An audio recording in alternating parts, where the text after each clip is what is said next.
I was browsing through Craigslist looking for a new MacBook. I had just started college and I needed something to get me by while on a budget. I found this ad on Craigslist listing one for sale at a really good price. They were asking $400 and I easily knew something like this was worth over double everywhere else that I looked. They responded back within minutes and we had set up a time to meet tomorrow at 9. I was thinking to myself, I might have just scored the best deal of my life.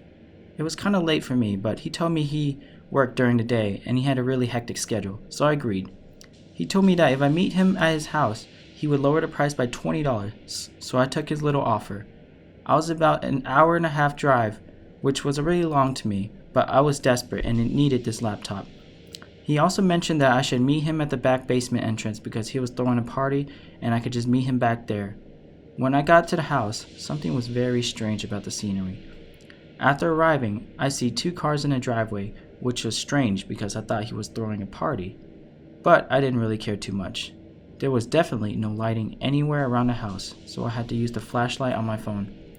I quickly went to the back of the house, and to no surprise, there were no lights, nor even any music playing. I knocked on the back door and someone answered. I said, "Hey, is this Chris? The one with the MacBook?" He said, "Yes, come on in." Little did I know, this was the worst mistake I've ever done in my life. As soon as I walked in, someone from the dark basement tried grabbing my arm. I fought back with everything I could, punching with the other hand and kicking, eventually escaping and running back outside the house and into my car. I looked back and there were a total of 4 different people chasing me. At this point, I realized there was no MacBook for sale and I was about to be robbed or even worse. As soon as I got in my car, I locked it and they all piled up and started banging on my window to the point where it was about to crack. I quickly put the car in reverse, running over 2 of the men and fled for my life. On my drive home, I had the 911 operator on the phone telling them about the whole situation. The police eventually got to the house and found nobody there. They were long gone. They eventually found out the owners of the place and contacted them, and the owners of the house knew nothing about 4 other men living with them.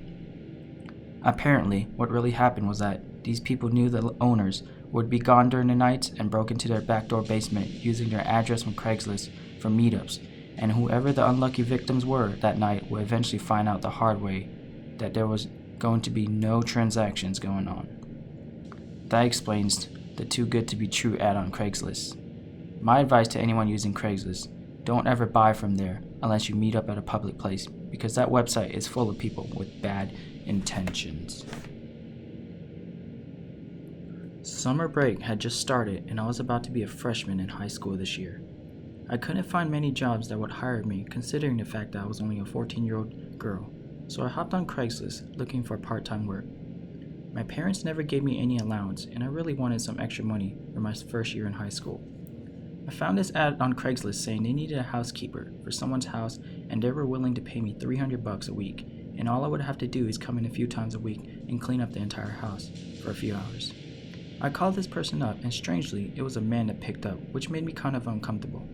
But I really needed the money, so I took his job offer.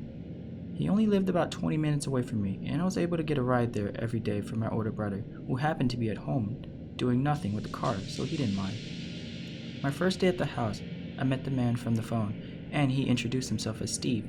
This guy looked like he had already retired and was in his 80s. I could hardly understand the guy, but the things he told me to do were just simple. Just clean up the house and make it look brand new. I was used to doing this at home anyways, so this was nothing new to me. It was a fairly big 2-story house, so it took me about a few hours to get everything done. To me, this might have been better than any other job that I could find at the time, because I was only spending a few hours a day and getting paid this much money. The old man paid me at the end of every week. This went on for about a month now, and I got used to the job and his house. However, one thing that I always thought about kept bugging me. Every time that I would come in, Steve would greet me and then disappear after that.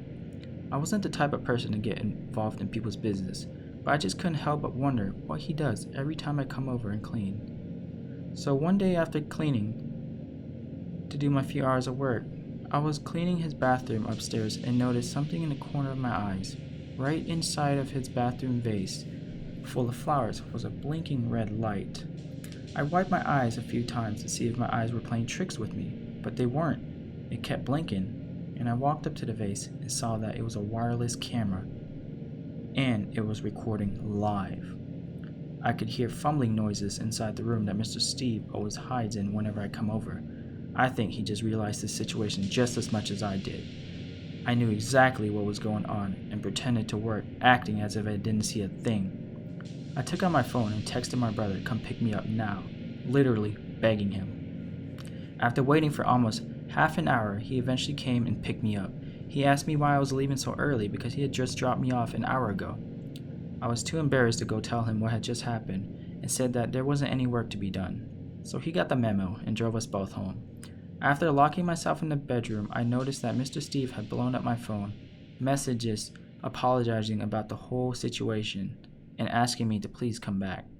I ignored all his phone calls and blocked his number. I was the perfect victim of a child predator. This man hired me for one thing, and that was to spy on me while I work. I don't know exactly how many hidden cameras he had in there, but I know exactly what he did every time I went over. This whole experience has left a disturbing feeling inside to me to this day. I eventually found a job at my local grocery store for a bagger. I feel so much safer working here. I'm just really thankful nothing happened to me during that traumatic experience because for all I know, it could have been worse.